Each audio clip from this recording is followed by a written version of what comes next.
بسم اللہ الرحمن الرحیم۔ السلام علیکم دوستوں، آج کی اس ویڈیو میں ہم حضرت خواجہ غریب نواز خواجہ معین الدین چشتی رضی اللہ تعالی عنہ کے بچپن کا واقعہ پیش کریں گے، جو کہ معلوماتی ہونے کے ساتھ ساتھ بہت دلچسپ ہے، لہٰذا آپ اس ویڈیو کو آخر تک ضرور دیکھیے گا۔ دوستوں، شیخ المشائخ سلطان الہند غریب نواز حضرت خواجہ معین الدین چشتی اجمیری رحمۃ اللہ علیہ 14 رجب 536 ہجری کو جنوبی ایران کے علاقے سیستان میں پیدا ہوئے۔ آپ کے والد گرامی خواجہ غیاث الدین حسن بہت دولت مند تاجر اور بااثر شخص تھے۔ خواجہ معین الدین چشتی رحمۃ اللہ علیہ نسلی اعتبار سے صحیح النسب سید تھے۔ دوستوں، مال کی زیادتی کو قرآن مجید میں بہت بڑا فتنہ قرار دیا گیا ہے، مگر خواجہ غیاث الدین امیر ہونے کے ساتھ ساتھ ایک عبادت گزار اور متقی انسان بھی تھے۔ حضرت خواجہ معین الدین چشتی اجمیری رحمۃ اللہ علیہ نے ایک دولت مند گھرانے میں بڑے ناز و نعام کے ساتھ پرورش پائی تھی، مگر کہنے والے کہتے ہیں کہ عیش و عشرت کی اس فراوانی کے باوجود بھی خواجہ صاحب میں بچپن سے ہی ایک عجیب انداز کی قناعت تھی۔ جس دور میں حضرت خواجہ غریب نواز رحمۃ اللہ علیہ کی پیدائش ہوئی تھی، وہ بڑا پرآسوب دور تھا۔ سیستان اور خراسان لوٹ مار کی زد میں تھے، ہر طرف افراتفری کا ماحول تھا۔ سیاسی انتشار نے انتہائی سنگین صورت اختیار کر لی تھی۔ سرسبز و شاداب علاقوں میں آگ بھڑک رہی تھی اور خوبصورت سے خوبصورت شہر کھنڈرات بنتے جا رہے تھے۔ مسلمانوں میں کئی فرقے بن چکے تھے جو بڑی بے دردی اور بے رحمی کے ساتھ مسلمانوں کا ہی خون بہا رہے تھے۔ پورے ملک میں قتل و غارت کا بازار گرم کر رکھا تھا۔ یہی وہ زہر آلود فضا تھی جس نے خواجہ غیاث الدین حسن کو اپنا وطن چھوڑنے پر مجبور کر دیا۔ آپ رحمۃ اللہ علیہ اپنی بیوی اور بچے کو لے کر خراسان چلے آئے۔ اس وقت خواجہ معین الدین چشتی رحمۃ اللہ علیہ کی عمر 1 سال کے قریب تھی۔ خواجہ صاحب کے ابو خواجہ غیاث الدین کا خیال تھا کہ انہیں یہاں خراسان میں کوئی نہ کوئی آرام کی جگہ ضرور مل جائے گی، مگر یہاں بھی گردش ماہ و سال کے وہی تیور تھے، یہاں بھی فتنے سر اٹھا رہے تھے۔ خواجہ غیاث نے اپنے فرزند کی تعلیم و تربیت کے لیے بڑا اہتمام کیا، مگر خراسان کی صورتحال روز بروز بگڑتی ہی چلی گئی۔ 549 ہجری میں خونی سیلاب انسانی سروں سے گزر گیا۔ اس وقت خواجہ معین الدین چشتی رحمۃ اللہ علیہ کی عمر 13 سال تھی۔ خواجہ معین الدین چشتی رحمۃ اللہ علیہ نے مصیبتوں اور آفتوں کے المناک ماحول میں پرورش پائی تھی اور اپنی آنکھوں سے مسلمانوں کے خون کے دریا بہتے دیکھے تھے۔ کبھی کبھی آپ نہایت رقت آمیز لہجے میں اپنے ابو جان سے سوال کرتے کہ بابا جان، مسلمانوں کا خون آخر کب تک بہتا رہے گا؟ کہنے لگتے، بیٹا، یہ شربار موسم اور خونی ہوائیں ایمان والوں کے لیے آزمائش ہیں، تمہیں صبر کرنا ہی پڑے گا۔ پھر ایک دن صبر کی تلقین کرنے والا بھی دنیا سے رخصت ہو گیا۔ خواجہ غیاث الدین حسن نے 551 ہجری میں وفات پائی۔ اس وقت حضرت خواجہ معین الدین چشتی رحمۃ اللہ علیہ کی عمر مبارک 15 سال تھی۔ آپ نے آنکھیں کھولتے ہی ہر طرف قیامت کے مناظر دیکھے تھے۔ ایک اور قیامت تھی جو آپ پر پوری طرح سے ٹوٹ پڑی تھی۔ سارا مال و اسباب تو پہلے ہی چھن گیا تھا، اب ایک دولت باقی تھی اور وہ تھا باپ کا سایہ۔ لیکن کم عمری میں ہی خواجہ صاحب ایک شفیق و مہربان باپ کے سائے سے بھی محروم ہو گئے تھے۔ والد کی موت نے خواجہ صاحب رحمۃ اللہ علیہ کو اس قدر متاثر کیا کہ آپ ہر وقت اداس اور پریشان رہنے لگے۔ ایسے نازک لمحات میں آپ کی ماں تھیں حضرت بی بی نور رحمۃ اللہ علیہ، جنہوں نے بڑی استقامت کا ثبوت دیا اور بڑے حوصلے کے ساتھ بیٹے کو سمجھایا، اے فرزند، زندگی کے ہر سفر میں ہر مسافر کو تنہائی کی اذیتوں سے گزرنا پڑتا ہے۔ اگر تم ابھی سے اپنی تکلیفوں کا ماتم کرنے بیٹھ گئے تو یہ دشوار گزار راستہ کیسے طے کرو گے؟ اٹھو اور پوری توانائی کے ساتھ اپنا سفر شروع کرو، ابھی تمہاری منزل بہت دور ہے۔ یہ والد محترم کی محبت کا ثبوت نہیں کہ تم دن رات ان کی یاد میں آنسو بہاتے رہو۔ اولاد کی محبت یہ ہے کہ وہ باپ کے خواب کی تعبیر پیش کرے، اور تمہارے باپ کا ایک ہی خواب تھا کہ ان کا بیٹا علم و فضل میں کمال حاصل کرے۔ امی جان کی تسلیوں سے حضرت خواجہ غریب نواز رحمۃ اللہ علیہ کی طبیعت سنبھل گئی اور آپ ذوق و شوق کے ساتھ علم حاصل کرنے لگے، مگر سکون و فراغت کی یہ مہلت بھی زیادہ لمبی نہ رہ سکی۔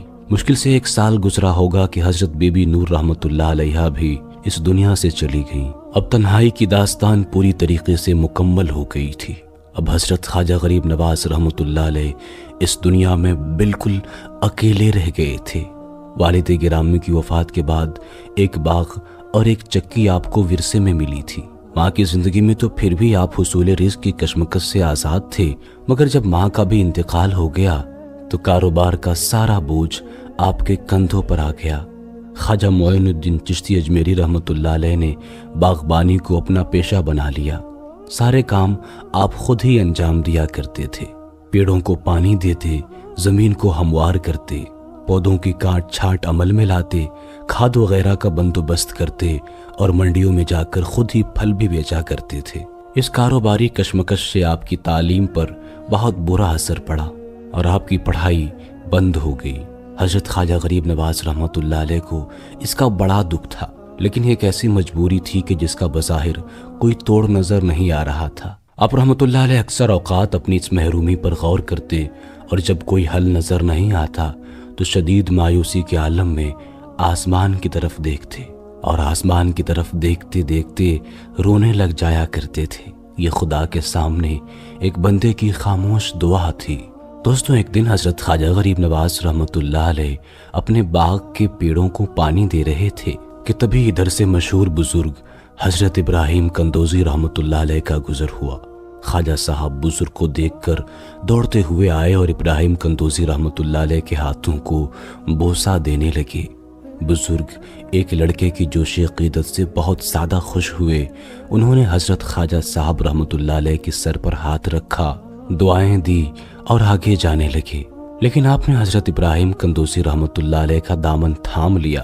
بزرگ نے پلٹ کر پوچھا، اب کیا چاہتے ہو فرزند؟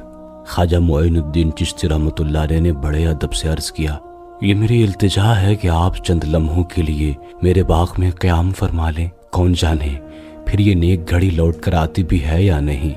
خواجہ صاحب کا لہجہ اس قدر عقیدت مندانہ تھا کہ حضرت ابراہیم کندوزی رحمت اللہ علیہ انکار نہ کر سکے اور واپس باغ کے اندر تشریف لے آئے۔ خواجہ معین الدین چشتی رحمت اللہ علیہ نے بزرگ کو نہایت احترام سے بٹھایا اور پھر اجازت لے کر باغ کے ایک گوشے میں تشریف لے گئے۔ تھوڑی دیر بعد واپس ہوئے تو آپ کے ہاتھوں میں انگوروں سے بھرے ہوئے 2 طباق تھے۔ خواجہ غریب نواز رحمت اللہ علیہ نے عاجزی کے ساتھ انگور کے وہ تازہ خوشے حضرت ابراہیم کندوزی رحمت اللہ علیہ کے سامنے رکھ دیے اور خود ہاتھ باندھ کر کھڑے ہو گئے۔ کہنے لگے، خادم کے پاس آپ کی تواضع کے لیے بس یہی کچھ تھا، اگر اسے قبول کر لیں تو میں اپنی خوش قسمتی پر فخر کروں گا۔ خواجہ معین الدین چشتی رحمت اللہ علیہ نے اس کم عمری میں ہی سعادت مندی کا وہ مظاہرہ کیا تھا کہ حضرت ابراہیم کندوزی رحمت اللہ علیہ بھی حیران رہ گئے تھے۔ بزرگ نے ایک بار پھر خواجہ صاحب رحمت اللہ علیہ کو محبت بھری نظر سے دیکھا اور آپ کی دل جوئی کے لیے چند انگور اٹھا کر منہ میں رکھ لیے۔ حضرت ابراہیم کندوزی رحمت اللہ علیہ کی اس عمل سے خواجہ صاحب رحمت اللہ علیہ کے چہرے پر خوشی کا وہ رنگ ابھر آیا جو کسی بہت بڑی نعمت کے حاصل ہونے پر ظاہر ہوتا ہے۔ بزرگ نے آپ کی اس کیفیت کا بھی جائزہ لیا اور پھر فرمایا، معین الدین بیٹھ جاؤ۔ خواجہ صاحب رحمت اللہ علیہ 2 زانو ہو کر بیٹھ گئے۔ حضرت ابراہیم کندوزی رحمت اللہ علیہ نے بڑے والہانہ انداز میں مخاطب کرتے ہوئے فرمایا، اے فرزند، تم نے ایک فقیر کی خوب مہمان نوازی کی ہے۔ بزرگ کے الفاظ سن کر حضرت خواجہ غریب نواز رحمت اللہ علیہ نے ادب سے سر جھکا لیا۔ حضرت ابراہیم کندوزی رحمت اللہ علیہ باغ کی طرف اشارہ کر کے انتہائی جذب کے عالم میں فرمائے جا رہے تھے، یہ سرسبز و شاداب درخت، یہ لذیذ پھل، یہ ملکیت، یہ جائیداد، یہ سب کچھ فنا ہو جانے والا ہے۔ آج جہاں بہاروں کا دور دورہ ہے، کل اسی مقام پر خزاں کی حکومت ہوگی۔ یہی گردش روز و شب ہے اور یہی نظام قدرت ہے۔ تیرا یہ باغ بھی وقت کی تیز آندھیوں میں اجڑ جائے گا، پھر خدا تعالی تجھے ایک اور باغ عطا کرے گا، ایسا باغ جس کے درخت قیامت تک گرم ہواؤں سے محفوظ رہیں گے۔ ان درختوں کے پھلوں کا ذائقہ ایک بار بھی جو چکھ لے گا، پھر وہ دنیا کی کسی نعمت کی طرف آنکھ اٹھا کر بھی نہیں دیکھے گا۔ اتنا کہنے کے بعد حضرت ابراہیم قندوزی رحمۃ اللہ علیہ نے اپنی جیب میں ہاتھ ڈالا۔ خواجہ صاحب بزرگ کے اس عمل کو بہت غور سے دیکھ رہے تھے۔ جب ابراہیم قندوزی رحمۃ اللہ علیہ نے ہاتھ جیب سے باہر نکالا تو آپ کے ہاتھ میں سوکھی روٹی کا ایک ٹکڑا صاف نظر آ رہا تھا۔ ابراہیم قندوزی رحمۃ اللہ علیہ نے فرمایا، وہ تیری مہمان نوازی تھی بیٹا، یہ فقیر کی دعوت ہے۔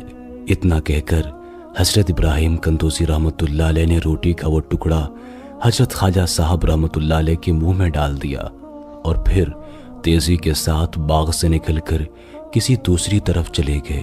روٹی کا ٹکڑا اس قدر خشک تھا کہ اس کا چبانا دشوار تھا، مگر خواجہ صاحب رحمۃ اللہ علیہ نے اسے بزرگ کا تحفہ عظیم سمجھ کر کھا لیا۔ اس ٹکڑے کا حلق سے اترنا ہی تھا کہ خواجہ غریب نواز رحمۃ اللہ علیہ کے دل کی دنیا ہی بدل گئی۔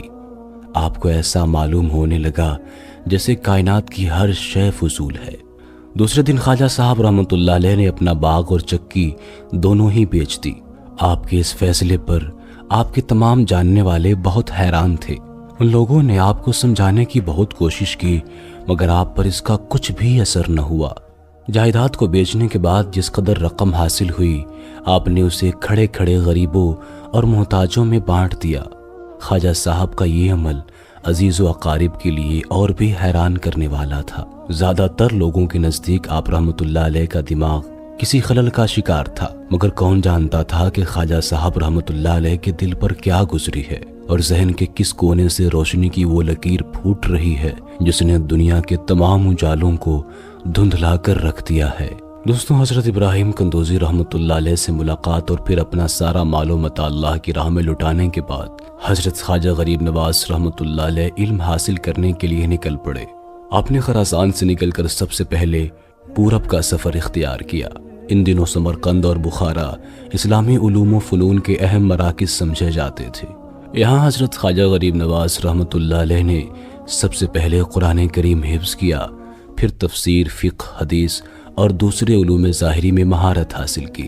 آپ کے اساتذہ میں کون کون بزرگ شامل تھے اس کا صحیح اندازہ کسی کو نہیں ہے، مگر بعض روایات سے اتنا ضرور پتہ چلتا ہے کہ آپ کے استادوں میں مولانا حسام الدین بھی شامل تھے، اور اسی بزرگ نے حضرت خواجہ غریب نواز رحمۃ اللہ علیہ کو قرآن کریم حفظ کروایا تھا۔ دوستوں، ہم نے ارادہ کیا ہے کہ ہم خواجہ صاحب کی پوری زندگی کو اپنے چینل پر اپلوڈ کریں، لیکن ایک ویڈیو کے اندر اگر ہم یہ کرنا چاہیں تو ویڈیو بہت زیادہ لمبی ہو جائے گی۔